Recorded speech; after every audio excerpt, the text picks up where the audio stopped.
I don't know why, but I'm feeling so sad.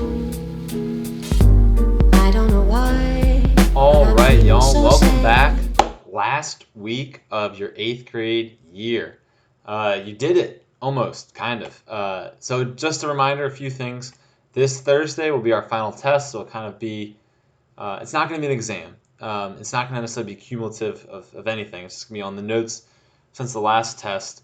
But it's the last grade, right? So if you need to bring that grade up, you're going to have a few review questions and then the test.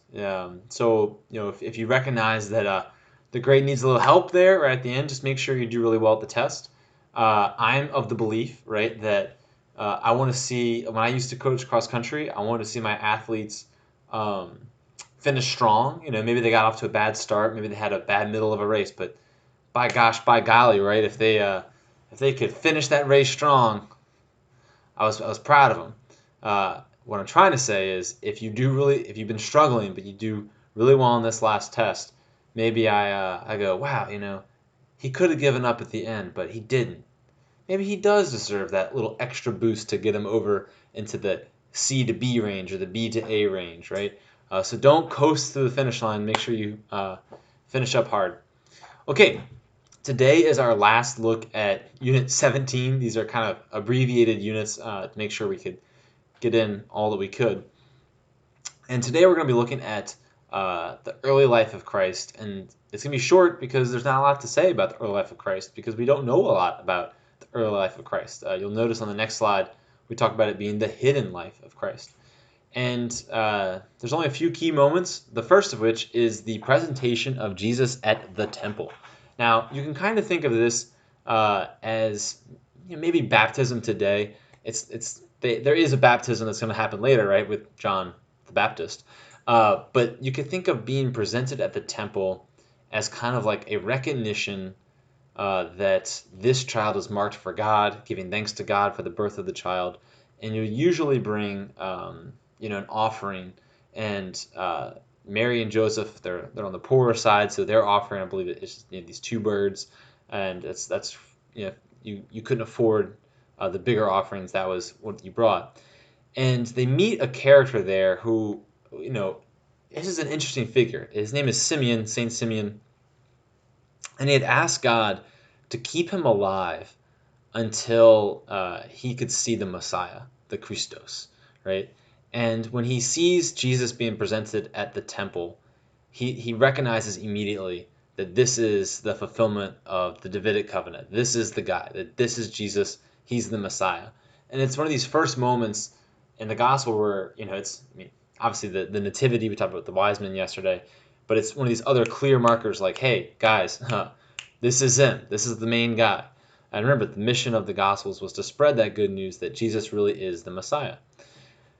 But then Simeon has this kind of interesting prophecy that he it's a dual, good and bad news, right? The good news is that he's like, this kid, your boy Jesus here, he's going to give light to the Jewish people. He's going to reveal the truth about all these things that we've been talking about, right? And he's also going to call all of the Gentiles together, right? He's going to be a revelation to the world, to the Gentiles.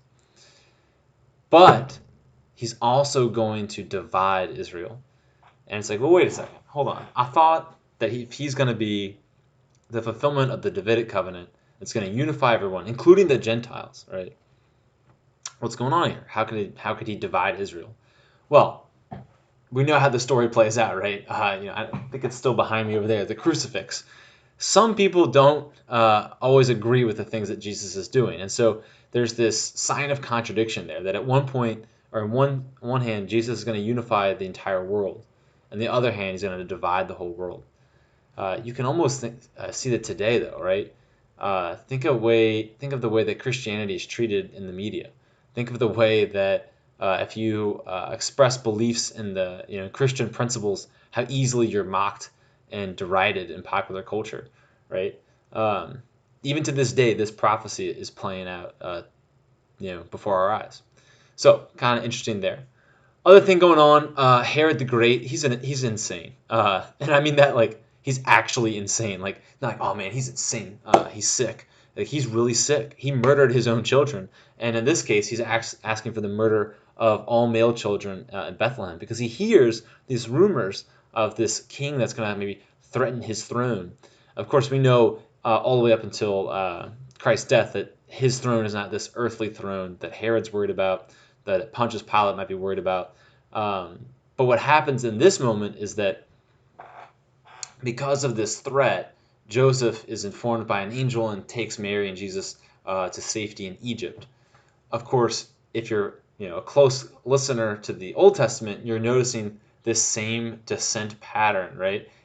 Down into Egypt, just like someone else, I don't know, maybe Moses, who, I don't know, maybe had to flee a persecution order of the death of male children, who, I don't know, then brought people into the, of course, Moses doesn't quite bring us into the promised land, but is going to then go into the River Jordan to bring them to the promised land, just as Jesus is about to get baptized in the River Jordan by John the Baptist and then start his public ministry, which brings everyone to the promised land known as eternal life in heaven with God. All right, getting a little excited there. Also had some coffee. But the point is that these things should start alerting you, right? Simeon straight up alerting you. This is the Messiah. But also these small details, like if you're a careful reader of the Old Testament, you start understanding who Jesus is in the New Testament. Okay, last slide for today. It's one of my favorite stories, especially now that I am a parent. This story of finding Jesus in the temple is told from the perspective of Mary and Joseph, really. Like, most of the time, the Gospels they have the camera lens on Jesus, right? Not a lot of things happen with Jesus off camera. There's a few moments, right, where we get just the apostles, but then Jesus shows up right away. In this one, you see Mary and Joseph leaving, and they wouldn't have just traveled by themselves. It would have been this huge kind of family party, and so you're walking for a long time. It's very possible that Jesus walks in and out and says hi and. Think about maybe Mardi Gras, right? Like Joseph and Mary are not being intentionally bad parents.